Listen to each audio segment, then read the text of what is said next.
নমস্কার। নৌসেন আহমদ রোদেলার লেখা নীল চিরকুট উপন্যাসটির তৃতীয় পর্ব শুরু করছি। অল্পতে খুশি হয়ে যাওয়া নম্রতা সেদিন বান্ধবীদের পেছনে বিস্তর টাকা ওড়ালো। এক মাসে হাত খরচ আর জমানো টাকাগুলো শেষ করে মনের সুখে গান ধরল। তুমি একটু কেবল বসতে দিও কাছে, আমায় শুধু ক্ষণিক তরে। আজই হতে আমায় যা কিছু কাজ আছে আমি সাঙ্গ করব পরে। না চাহিলে তোমার মুখপানে হৃদয় আমার বিরাম নাহি জানে। কাজের মাঝে ঘুরে বেড়াই যত, ফিরি কুলহারা সাগরে। এই গানটা সেই দিন ওই টাইম টেবিলহীন অপরিচিত ব্যক্তিটিকে ভেবে গিয়েছিল নম্রতা। নীরার ভাষায় সেই গানটার মতো আবেগময় গান নাকি পৃথিবীতে দ্বিতীয়জন গাইতে পারে নাই। কথাটা শুনে প্রচুর হেসেছিল নম্রতা। তার দম ফাটা প্রাণ খোলা হাসির মাঝেও সেই লোকটির ভাবনা উকি দিয়ে গেল মাথায়। প্রণয়ের তৃতীয় চিঠিটা এলো ঠিক 16 দিনের মাথায়। এবারও সম্বোধনহীন গুটি গুটি অক্ষরে লেখা চিঠি, কিন্তু এবার আর সাদা নয়, গাঢ় নীল রঙের পাতায় মাঝ বরাবর 2 থেকে 3 লাইন ছোট্ট এক চিঠি। নম্রতা ভেবে পায় না এই লোক এত ছোট চিঠি লিখে কিভাবে। এর মাথায় কি এত এত কথা কিলবিল করে না? এই লোকটা কি স্বল্পভাষী? নম্রতা তো তাকে কথাই বলতে দেখেনি, শুধু লিখতে দেখেছে। তাই লোকটিকে স্বল্পভাষী বলা যায় না, লেখার সাথে মিলিয়ে স্বল্প লেখা বলা যায়। নম্রতা আবারও চিঠি লেখার উপর ঝুঁকে পড়ল। 2 হাত মুষ্টিবদ্ধ করে গালের সাথে চেপে ধরে সুখী সুখী দৃষ্টিতে তাকালো। খোলা চুলগুলো ফ্যানের বাতাসে উড়ে এসে আছড়ে পড়তে লাগলো চিঠিতে। 2-3 লাইনের চিঠিটাই আনমনা হয়ে পড়তে লাগলো নম্রতা। রং লেটার লাভ স্টোরি, বাহ, ইন্টারেস্টিং তো। কিছু কিছু সম্পর্ক সম্বোধনহীন হলেও মন্দ হয় না শ্যামলতা। আপনার আমার সম্পর্কটা না হয় সম্বোধনহীন হোক। আর হ্যাঁ, আপনার দেওয়া শাস্তিটা আমি মাথা পেতে নিলাম। কোনো একদিন প্রয়োজন হলে সেই শাস্তির সত্যিকার প্রতিফলন ঘটাবো। তুমিময় শাস্তির আগে চিঠিগুলো একবার আপনিময় হোক। এইটুকু পড়েই খুশিতে ঝুমঝুম করে উঠল নম্রতা।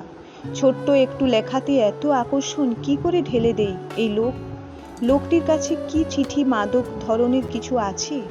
নম্রতা প্রলম্বিত শ্বাস ছাড়ে। সেই পত্রপণয়ের স্বল্প লেখা মানুষটি যে মনে করে সাদার বদলে নীল কাগজে চিঠি লিখেছে, তাই নম্রতা খুশি যেন আর ধরে না। তার মানে লোকটিও সময় করে তার মতো চিঠিগুলোর কথা ভাবছে। ইস, বেঁচে থাকা এত আনন্দ কেন? অপেক্ষাগুলো এত মিষ্টি কেন? আনন্দিত নম্রতা এবার খুশি মনে চিঠি লেখার মন দিল। নীল কাগজের মসৃণ জমিনে কিশোরী আবেগের ঘরটা যেন উল্টে দিল। 1-2 শব্দ করে লিখে ফেলল দীর্ঘ এক চিঠি। সম্বোধনহীন চিঠি। বাহ রে, সম্বোধনহীন চিঠি লিখলে কিভাবে বুঝবো আপনার আর আমার সম্পর্কটা ঠিক কেমন? আমরা কি বন্ধু নাকি জীবন পথে হঠাৎ দেখা হয়ে যাওয়া দুজন আগন্তুক মাত্র? আচ্ছা, আপনি কখনো জ্যোৎস্না আলো স্নান করেছেন? আমি ছোটবেলায় একটা উপন্যাস পড়েছিলাম। খুবই অদ্ভুত এক ছেলে জ্যোৎস্না রাতে ছাদের পাটাতনে লম্বালম্বি শুয়ে জ্যোৎস্নার বিলাস করত। তার সারা শরীরময় জ্যোৎস্নার মিষ্টি আলো ঝলমল করত। একদম সিনেমার জ্যোৎস্নার মতো নীল দেখাতো তার গোটা শরীর। মাঝরাতে ঠান্ডা শান্ত ঝিরঝিরে বাতাসে কেঁপে উঠত ছেলেটি। উস্কো খুস্কো চুল। আমারও খুব ইচ্ছে জ্যোৎস্নায় স্নান করার, কিন্তু আম্মুর জন্য হচ্ছে না। মেয়েদের তো একা একা ছাদে থাকা বারণ, তাই। আচ্ছা, আপনারও কি রাতে ছাদে ওঠা বারণ? যদি বারণ না হয় তাহলে একদিন গভীর রাতে জ্যোৎস্না স্নান করবেন। তারপর সেই পুঙ্খানুপুঙ্খ অনুভূতিগুলো আমায় জানাবেন। কি জানাবেন তো? আমি অবশ্য জ্যোৎস্নায় স্নান করব, কিন্তু সে তো অনেক দেরি। জ্যোৎস্নাবিলাস সব সময় একা একা করতে হয়। তবে পাশে যদি প্রিয়তম কেউ থাকতে চায় তাহলে অবশ্য 2 জন থাকার নিয়ম আছে। কথায় আছে না, everything is fair in love and war. কিন্তু 2-এর অধিক থাকলে কিছুতেই জ্যোৎস্নার বিলাস হয় না। সেটা ইংরাজি কম্পোজিশন, দি মুনলিট নাইট হয়ে যায়। আমি তো ছাদে একা যেতে ভয় পাই, তাই বরের জন্য অপেক্ষা করছি। বিয়ের পর বরের সাথে জ্যোৎস্না স্নান করব। সুন্দর টলমলে জ্যোৎস্না থাকবে সেদিন। বিশাল আকাশটিতে থালার মতো হলদেটে এক চাঁদ থাকবে। আমার গায়ে থাকবে সাদা পাতলা এক শাড়ি, হাত ভরা লাল চুড়ি আর চোখ ভরা মায়াবী ঘন কাজল। ছাদের একপাশে একটি বেলি ফুলের গাছ লাগাবো, সেখানে দু একটা ঝরা বেলি ফুল ঝলমল করে উঠবে। আমি খোলা লম্বা চুলগুলো ছাদের পাটাতনে ছড়িয়ে দিয়ে আকাশ দেখব। ঝিরিঝিরি বাতাসে আমার চুলগুলো উড়বে।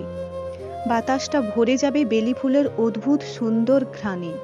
আমার পাশে শুয়ে থাকা প্রিয়তম হাতে হাত রেখে আবেগ ভরা কণ্ঠে ফিসফিসিয়ে বলবে, শুনছো জ্যোৎস্না রানী, আমি তোমাকে মায়াবী জ্যোৎস্নার মতো ভালোবাসি। আহা, স্বপ্নটা সুন্দর না? আপনি কি ভূতে ভয় পান? ভয় বাতিক থাকলে আমায় জানাতে পারেন। আমি সুন্দর সব সুরা জানি, ওগুলো শুনলে ভূত দৌড়ে পালাবে। ইতি শ্যামলতা। চিঠিটা লিখে জোরে শ্বাস টানল নম্রতা। কিছুক্ষণ ভ্রু কুঁচকে চিঠিটার দিকে তাকিয়ে থেকে ভাবল, এমন সুপ্ত স্বপ্নের কথাগুলো কি এইভাবে লিখে ফেলাটা ঠিক হলো? লোকটা আমায় কি ভাববে? পর মুহূর্তে অস্বস্তিটা উবে গেল নম্রতার। মনে পড়ে গেল চিরন্তন বাক্য, একদম অপরিচিত মানুষ ছাড়া মনের সুপ্ত কথা প্রকাশ করে আরাম নেই। অপরিচিত মানুষ থেকেই অনুভূতি নিয়ে কাটাছেঁড়ার আঘাত পাওয়ার ভয় নেই। তারা শুধু শুনে, ভাবে, তারপর ভুলে যায়। তারা পত্রমিতা, সেও তো তার অপরিচিতই কেউ, ভীষণ অপরিচিত সে। তার কাছে অনুভূতি প্রকাশে ভয় নেই, একটুও না। সন্ধ্যায় আজান পড়েছে। দূরে কোথাও সুকরুণ সুরে সৃষ্টিকর্তার গুণব্যঞ্জন করছেন স্রষ্টার প্রেমে কাতর মুয়াজ্জিন। কণ্ঠে তার মোলায়েম বিষণ্ণতা। রোকেয়া হলে নম্রতার জন্য নির্দিষ্ট ঘরটি সফেদ পর্দাটা হালকা মৃদু কাঁপছে। ঘরের ভেতর থাকা আলোটা টিমটিম করে জ্বলছে। জানালার ভর করছে এক ঝাঁক ফ্যাকাশে অন্ধকার। নম্রতা সেই বিকেল থেকে দেওয়ালে ঠেস দিয়ে বসে আছে। হাতে পুরনো জীর্ণ ডায়েরি, চোখ দুটো বোঝা। ফ্যানের বাতাসে শুষ্ক চুলগুলো উড়ছে। চোখ বুজে রাখা নম্রতাকে দেখাচ্ছে গ্রিক দেবীদের মতো প্রসন্ন, নির্ভুল, সুন্দর। ঠোঁটের কোণার তৃপ্তি হাসি। নীরা দীর্ঘশ্বাস ফেলে বিছানার পাশে এসে দাঁড়ালো। প্রথমে মৃদু স্বরে, তারপর গলার স্বর খানিকটা চড়া করে নম্রতাকে ডাকলো, এই নমু, ঘুমোচ্ছিস নাকি? আজান পড়েছে, বসে বসে কেউ ঘুমায়? নম্রতা চোখ মেলে তাকিয়ে স্বচ্ছ হাসল। কেমন সুখী সুখী দেখালো তার চোখ মুখ। নীরা সন্দিহান কণ্ঠে বলল, ঠিক আছিস? নম্রতা জোরালো শ্বাস ফেলে বলল, অবশ্যই। মন ভালো? নম্রতা ভ্রু বাঁকিয়ে প্রশ্ন করল। খারাপ থাকার কথা ছিল নাকি?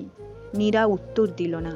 এত বছরের অভিজ্ঞতা অনুযায়ী এখনই নম্রতার মন ভালো হয়ে যাওয়াটা উচিত কথা নয়। নীরা সন্দিহান কণ্ঠে বলল, টিএসসিতে যাবি? অন্তরঞ্জন, ছোঁয়া, নাদিম সবাই আসছে টিএসসিতে। ব্যাপক আড্ডা হবে, চল না যাই? নীরা অবাক চোখে তাকালো। দেওয়ালে টাঙানো ঘড়িটিতে চোখ বুলিয়ে নিয়ে বলল, পাগল, সন্ধে হয়ে গিয়েছে, অলমোস্ট 7টা বাজে। এখন গেলে ফিরবি কখন? হল সুপার ধরে পেদাবে। নীরা ডোন্ট কেয়ার ভাব নিয়ে বিছানায় বসলো। কুটিল হাসি দিয়ে বলল, আরে দূর, ওই মহিলার কি, আমি ম্যানেজ করে নেব। তবুও ঢুকতে না দিলে আজ রাতটা ছোঁয়াদের বাসায় থাকবো, সমস্যা কই? নম্রতা ক্লান্ত কণ্ঠে বলল, এত কাহিনী করার কি দরকার দোস্ত? কোথায় যেতে ইচ্ছে করছে না। পর মুহূর্তেই উৎসাহ নিয়ে বলল, তুই কি জানিস আজকের দিনে ওর থেকে 4র্থ চিঠিটা পেয়েছিলাম আমি? নীরা হতাশ চোখে তাকালো। নম্রতা হাত টেনে ধরে বলল, অলরেডি 3বার শুনে ফেলেছি বোন, আর না প্লিজ, সবাই অপেক্ষা করছে, চল তো। নম্রতা উঠে দাঁড়ালো। বাসার পরে থাকা প্লাজুর ওপর স্কার্ট পরে টপ বদলে নিল। চুলগুলো উঁচুতে খোপা করে চোখ মুখে পানি ছিটালো। গলায় স্কার্ফ পেঁচিয়ে ব্যাগ হাতে নিতে নিতে বলল, বড্ড জ্বালাস তুই, চল। নীরা ঠোঁটে লিপস্টিক লাগাচ্ছিল। নম্রতাকে ডায়েরিটা ব্যাগে পুরতে দেখে বিরক্ত কণ্ঠে বলল, সব জায়গায় এই ডায়েরি না নিলে চলে না তোর? মানুষ জামাইরেও এমনই চিপকাই ধইরা থাকে না। আর এটা রেডি হওয়া হলো? একটু সাজগোজ কর। নম্রতা হাসল, নীরার মাথায় চারটি মেরে বলল, আড্ডা মারতে যাচ্ছি, বিয়ে করতে নয়। আর সেজেগুজে কি হবে? যার জন্য সাজবো সেই তো হাওয়া। একবার খালি পাই, আমার সাজের ধরন দেখতে দেখতেই মরে যাবে শালা। নম্রতার মাথায় চাটি দেওয়া লিপস্টিক লেপটে গালে গিয়ে লাগলো নীরার। নীরা লিপস্টিক হাতে কিছুক্ষণ ক্ষুধার্ত বাঘিনীর মতো বসে রইল। দাঁত কিরমির করে বলল, আল্লাহর ওয়াস্তে তোর সেই পত্র মানবকে যদি একবার খুঁজে পাই, কসম আমি নিজেই খুন করব তারে। বেটার যন্ত্রণায় জীবনটা তেনা তেনা হয়ে গেল। কত কষ্টে মেকআপ করেছিলাম, তোর কোনো ধারণা আছে? নম্রতা খিলখিল করে হেসে উঠল। ঘর থেকে বেরোতে বেরোতে বলল, তুই না সাজলেও অন্তু তোর দিকে হাঁ করে তাকিয়ে থাকবে, আয় জলদি। নম্রতার কথাটা কানে যেতেই লজ্জা লাল হয়ে গেল নীরা। পরমুহূর্তেই তীব্র অস্বস্তি নিয়ে বেরিয়ে গেল। সংকুচিত মনে একটার কথাই ভাবতে লাগলো, এই একটা নাম শুনেই এত লজ্জা কেন পায় সে? অন্তু তো আলাদা কেউ নয়, রঞ্জন আর নাদিমের মতোই খুব কাছের একজন বন্ধু। তবে রাত বেশি নয়, মাত্রই সন্ধ্যা নেমেছে আকাশে। কোলাহলে পরিপূর্ণ টিএসসিতে দুটো বেঞ্চ দখল করে বসে আছে অন্তু, রঞ্জন, নাদিম আর নম্রতারা। সবার হাতেই গরম সমুচার প্লেট, ভ্যাপসা গরমেও পাশে রাখা ধোঁয়া ওঠা গরম চা।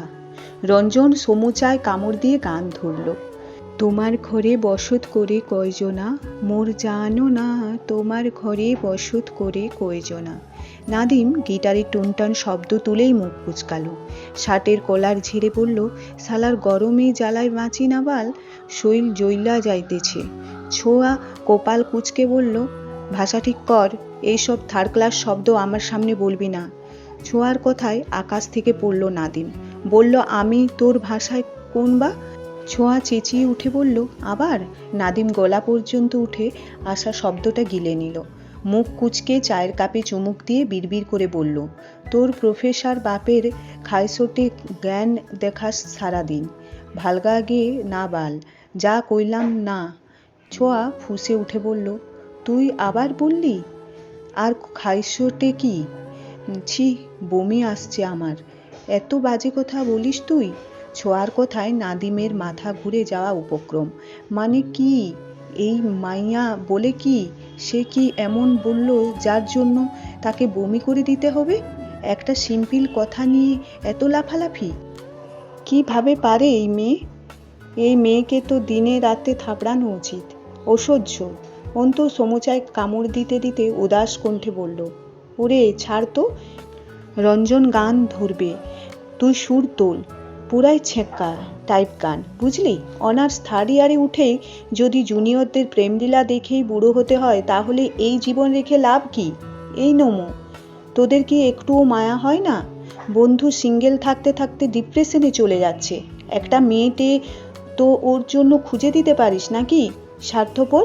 নম্রতা সরু চোখে তাকালো, হাতের কাপটা পাশে রেখে ডান পায়ের জুতোটা খুলে নিয়ে বলল, জুতো দেখছিস? মায়ের না খাবার চাইলে স্বার্থপর বলবি না।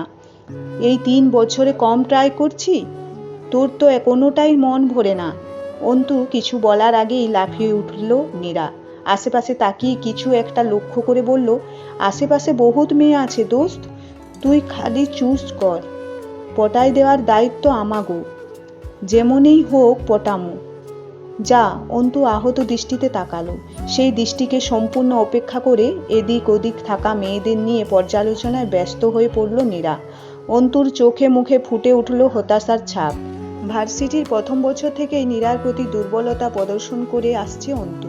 সেই দুর্বলতা গত 2 বছরে জীবন মরণ ভালোবাসার রূপ নিয়েছে, কিন্তু নীরা নারাজ। প্রথম বছরটা নীরাকে উঠতে বসতে প্রপোজ করত অন্তু। নিজের আত্মসম্মানের জলাঞ্জলি দিয়েও নীরাকে ভালোবাসতে বাধ্য করতে পারেনি। শেষমেশ পরাজিত সৈনিকদের মতো জিজ্ঞেস করেছে, কেন পছন্দ করিস না আমায়? কোনো কারণ তো অবশ্যই আছে, একাধিক কারণও থাকতে পারে, বল শুনি। অন্য কোনো মেয়ে পটানোর আগে দোষগুলো ঠিকঠাক করা যায় কিনা দেখি। নীরা হাসি মুখেই উত্তর দিয়েছে, তুই আমার থেকে 4 মাসের ছোট। কথাটা শুনে হতভম্ব চোখে তাকিয়েছিল অন্তু। নীরা কি তার সাথে মজা করছে? এমন একটা লেম কারণে বারবার তাকে রিজেক্ট করা হচ্ছে। বিশ্বাস হয় না অন্তুর।